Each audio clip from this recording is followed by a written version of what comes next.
Hello, good morning. എന്താണ് വിശേഷമൊക്കെ? അപ്പോൾ നാട്ടിൽ നിന്ന് ഇങ്ങനെ ചൂടുള്ള ന്യൂസുകൾ ഇങ്ങനെ വരികയാണ്. അപ്പോൾ കുറേ കാലമായിട്ടൊന്നും ഞാൻ ഈ രാഷ്ട്രീയത്തിലേക്കൊന്നും കടന്നിട്ടില്ല. അപ്പോൾ ഇന്നെ കുറച്ച് എന്താ പറയുക, പരിഹസിച്ചവരും കുറച്ച് തെറി പറഞ്ഞൊക്കെ ആൾക്കാർക്ക് വേണ്ടിയിട്ടാണ്.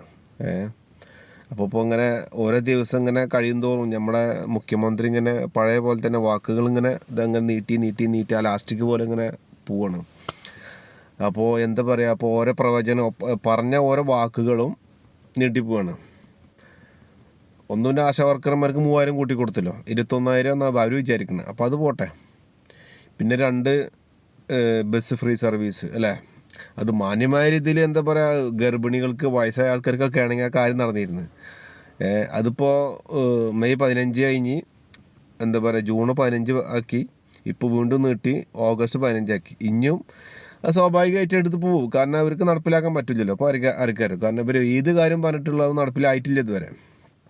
പിന്നെ അത് പുതിയൊന്ന് വന്നിക്കണ്, യൂത്തന്മാർക്ക് നല്ല 8ൻ്റെ പണി കൊടുത്തല്ലോ. യൂത്തന്മാർ കുറേ പേര് പിന്നാലെ നടക്കില്ലായിരുന്നു. അപ്പോൾ മോഡിഫിക്കേഷൻ പുറത്ത് മാത്രമല്ല, റീൽസിലും നടക്കില്ല എന്ന്. റീൽസിൽ നടക്കില്ല, അപ്പോൾ ആയിരിക്കും പണി കിട്ടി. പിന്നെ ഇപ്പോൾ വേറെ ഒന്നും കണ്ടില്ല നിങ്ങൾ, പൂച്ച പറ്റി എന്നല്ല പറയുന്നത് അധീശരൊക്കെ. അപ്പോൾ പൂച്ച പെറിനൊക്കെ എന്താ പറയുക, പൈസ തോന്നുന്നു. ഒന്നാമത് ഭരണത്തിൽ കയറി ആദ്യത്തെ പ്രഖ്യാപനം 1000 ചില്ലറ കോടി പെൻഷന് വേണ്ടിയിട്ട് പാസ്സാക്കി.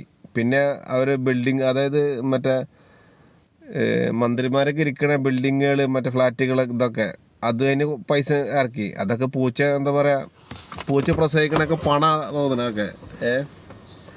അപ്പോൾ അതിനൊക്കെ ഒരുപാട് വിമർശനങ്ങളിങ്ങനെ വന്നുകൊണ്ടിരിക്കുന്നുണ്ട്. എന്താ പറയുക.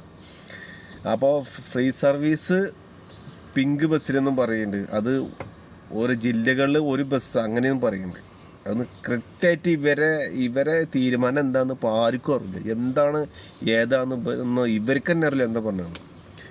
ഇപ്പോൾ പൂച്ച പെറ്റെടുക്കണ പറഞ്ഞപ്പോൾ ഈ സർക്കാർ ഇന്നലെ ശരിക്കും ന്യൂസൊക്കെ എല്ലാവരും കണ്ട് 5429 കോടിയാണ്. ഒരു കൊങ്ങി വന്നിട്ട് ഒരു കൊങ്ങിനോട് വന്നിട്ട് പറഞ്ഞ് CPM സർക്കാർ പടിയിറങ്ങി പോകുമ്പോൾ എന്താ കാലിയാക്കിയിട്ട് പോയിരുന്നു. ഇപ്പോൾ മനസ്സിലായില്ല. അപ്പോൾ അവർക്കൊക്കെ വേണ്ടിയിട്ടാണ് ഇപ്പോൾ ഈ വീഡിയോ. അപ്പോൾ മനസ്സിലാക്കുക, 5429 കോടി ബാലൻസ് ഉണ്ട് കേട്ടോ മക്കളെ. പണ്ട് ഉമ്മൻചാണ്ടി സാർ, അദ്ദേഹത്തിനെ കുറ്റം പറയില്ല, മരിച്ചുപോയി, എന്നാലും പറയാം, അദ്ദേഹം ഒരു കാലത്ത് ഇറങ്ങി പോകുമ്പോൾ എത്ര കോടി റുപ്യ കടാക്കിയിട്ടാണ് പോയത്. അപ്പോൾ അങ്ങോട്ടൊന്നും എത്തിയിട്ടില്ല.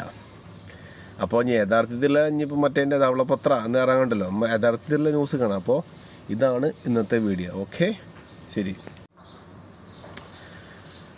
എന്താ പറയുക, ചെയ്യാൻ പറ്റുന്നത് ജനങ്ങളോട് പറയാവും. അത് പറയുന്നുണ്ടെങ്കിൽ അത് ചെയ്തു കൊടുക്കണം, അല്ലെങ്കിൽ പിന്നെ പറയും.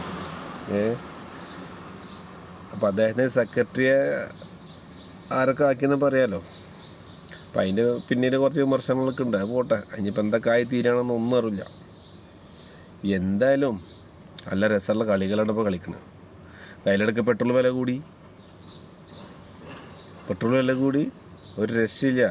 2 റുപ്യ ഉണ്ട് ഇന്നലെ കൂടിയായിരുന്നു. ഇന്ന് ഞങ്ങൾ കാണുമ്പോഴാണ് കാണുന്നത് 2 ചില്ലറ വീണ്ടും കൂടി. അപ്പോൾ എന്താണ് ഇപ്പോൾ പല കാലഘട്ടങ്ങൾക്ക് ആൾക്കാർ പോകണമെന്ന് തോന്നുന്നു. കാളവണ്ടി, സൈക്കിള്, കാൽനട യാത്ര, അങ്ങനെയൊക്കെ ആയിട്ട് ആൾക്കാരിന് തീരുമാനിക്കേണ്ടി വരും. എന്തായാലും ജൂണ് കഴിഞ്ഞ് ഇനി ഓഗസ്റ്റ് 15-ാം തീയതി ആകുമ്പോഴത്തേനും ഇനി നീളും. ഓഗസ്റ്റ് 15-ാം തീയതി ആകുമ്പോഴത്തേനും കഴിഞ്ഞ് നീളും. അത് തീർച്ചയായിട്ടാണ്. ഇങ്ങനെ പറഞ്ഞ് ഏത് കാര്യമാണ് ശരിക്കും നടത്തിയിട്ടുള്ളവർ ഇയാളെ സംസാരമൊക്കെ നല്ല അടിപൊളി സംസാരമാണ്. ആൾക്കാരുടെ മനസ്സിലേക്ക് നെഞ്ചിത്ത് ഇങ്ങനെ കുത്തിയിറക്കണ സംസാരങ്ങൾ. പക്ഷേ അതൊന്നും കാര്യമില്ല. ഇന്നൊന്ന് പറഞ്ഞാൽ നാളെ വേറെ എന്ന് പറയും. ആദ്യമാണ് നല്ല രീതിയിലേക്കാണെങ്കിൽ ആൾക്കാർ സപ്പോർട്ട് ചെയ്യും. ഇതിനൊക്കെ ആയിട്ട് കുട പിടിക്കുകയാണ് ഇവരെ കുറച്ച് അണികളും. കുറേ എണ്ണം ഇനിയിപ്പോൾ ഇട്ട് കഴിഞ്ഞാൽ ഇന്നെ കുറേ തെറി പറയും. പക്ഷെ നല്ലതെന്ന് പറഞ്ഞവർക്ക് പറ്റില്ല. അതെന്തെങ്കിലും ആവട്ടെ, കാര്യം അത് അവരെ കാര്യമല്ലേ. എന്തായാലും ഇനി കാണാൻ പോണ കളി കാണാൻ തന്നെ വേണ്ടി വരും. എന്തായാലും ഇതിനൊക്കെ കൂടി ജനങ്ങളെ കഷ്ടപ്പെടുന്നത്. പിന്നെ അറിയാലോ, സൂചി കയറിയോണ്ട് പ്രശ്നമില്ല, കത്തിരി കയറിയോണ്ട് പ്രശ്നം. അങ്ങനെയൊക്കെ ഓരോ കാര്യം. ഓക്കെ, വേറെ വരികയാണെങ്കിൽ ആയിട്ട് വരാം.